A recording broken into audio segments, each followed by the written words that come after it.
आज गणरायाचं आगमन होतं। या गणरायाच्या आगमना दिवशीच शेतकऱ्यांच्या कर्जमाफीसाठी करमाळा तालुक्यातील केमेतील तुरीच्या शेतामध्ये एक आगळं वेगळं जे आहे ते बॅनर लागलेलं जे आहे ते आपल्याला या ठिकाणी पाहायला मिळतंय। यावेळी शेतकऱ्यांची कर्जमाफी व्हावी या मागणीसाठी हे जे आहे ते बॅनर लागलेलं चित्र जे आहे ते आपल्याला पाहायला मिळतंय।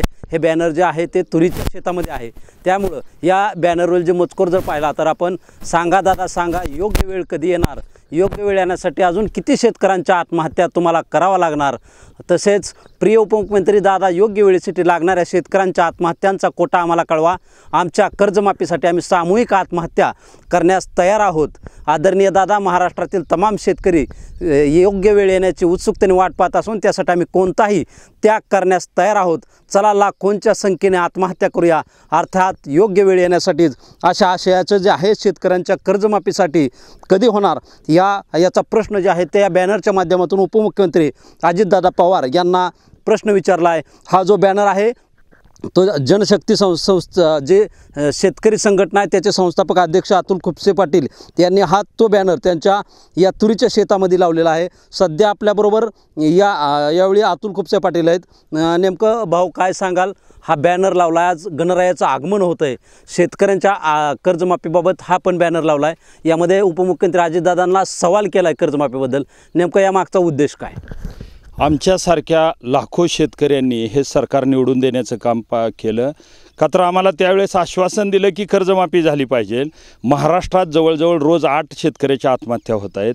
म्हणजे एका बाजूनी शहरात खड्डा पडला तरी त्याची बातमी टीव्हीत येते, पण शेतकऱ्यांच्या आत्महत्येच्या बातम्या येत नाहीत, हे एक दुर्दैव आहे।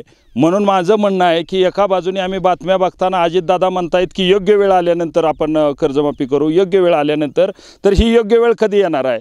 म्हणून आज गणेशाचं या ठिकाणी आगमन होतं आहे। गणेशाचं आगमन होत असताना विघ्नहर्ता आहे तो, आणि विघ्नहर्त्याचं शेतकऱ्यावरचं विघ्न दूर कर आणि येणाऱ्या 10 दिवसात निदान ह्या सरकारला 3 तिगाड आणि बिगाड अशा पद्धतीचं हे सरकार आहे। ह्या सरकारला सद्बुद्धी दे आणि 10 दिवसाच्या आत शेतकऱ्याच्या कर्जमाफीची घोषणा कर। यामध्ये आपण सामूहिक शेतकऱ्यांच्या आत्महत्याचा देखील उल्लेख केला आहे, त्याबाबत काय सांगाल? आम्ही 10 दिवसाची वाट पाहतोय। 10 दिवसानंतर म्हणजे एका बाजूने आपण अनेक आंदोलनं गांधीगिरीच्या मार्गाने पाहिले, मग ते जरांगे पाटलांचं आंदोलन असेल किंवा शेतकरी संघटनेच्या नेत्यांची अनेक आंदोलनं पाहिली, पण अशा सरकारला जर जाग येत असेल तर आम्ही 8 शेतकऱ्याच्या आत्महत्या डेली होत आहेत, पण आम्ही लाखोंच्या संख्येने आत्महत्या करण्याचं आंदोलन आम्ही ह्यानंतर 10 दिवसानंतर करतोय। काय साधारण किती शेतकरी यामध्ये समाविष्ट असणार आहेत किंवा काय चर्चा झाली का शेतकऱ्यांबाबत?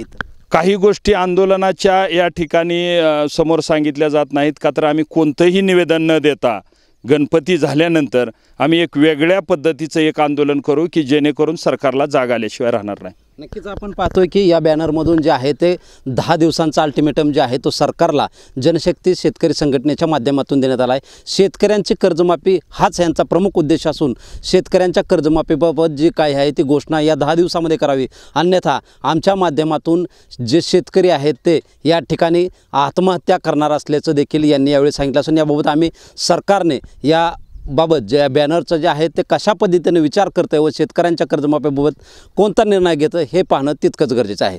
कॅमेरामन ओम मोठेसह शीतलकुमार मोठे, TV9 मराठी, करमाळा, सोलापूर।